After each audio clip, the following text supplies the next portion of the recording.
Assalomu alaykum hammaga. Mana hozir juda ko'p qo'ng'iroqlar, savollardan bittasi. Svorka qilishdan oldin avtomobilda elektromobillarni qayerini uzib olaylik degan savol bo'lyapti. Mana ko'ryapsizlar, barcha elektromobillar avtoservisida ko'p kuzatuvchilarimizdan keyin boshqa avtoservislardan shu svorka bo'yicha yoki kuzatma servislardan tushib turgan savollardan biri xavfsizlik bo'yicha oldingi avtomobillarda 12 voltni uzsa bemalol svorka avtekin yana qo'shimcha narsalar qilsa bo'lardi. O'sha zamykani bo'ladigan.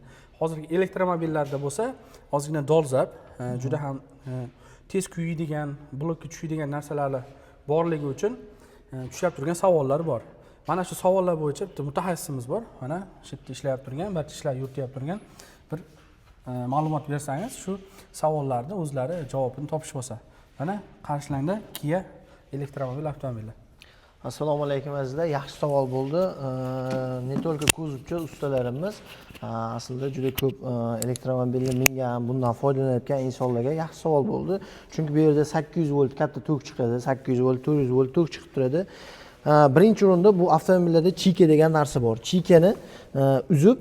Chikani uzganimizdan keyin 12 volt uzsak avtomobil butkul to'xtaydi. Kontaktorlar uzib qo'yadi. 800 voltlik, 400 voltlik akkumulyatordagi kontaktorlar uzadi avtomobilni. Katta kuchlanishi. Keyin bu mashinada bemalol ishlashingiz mumkin. Chunki avariya bo'lsa, boshqa bo'lsa ham shu narsani uzib qo'ysangiz, boshqa joylar kuyishdan ancha saqlanadi. Bu avtomobilni ne только ustalar o'zini foydalanayotgan, minayotgan insonlarga ham bu video yaxshi bo'ladi degan umiddaman. Sog' bo'lasizlar, salomat bo'lasizlar. Qanaqa savollar bo'lsa bemalol murojaat qilaveringlar.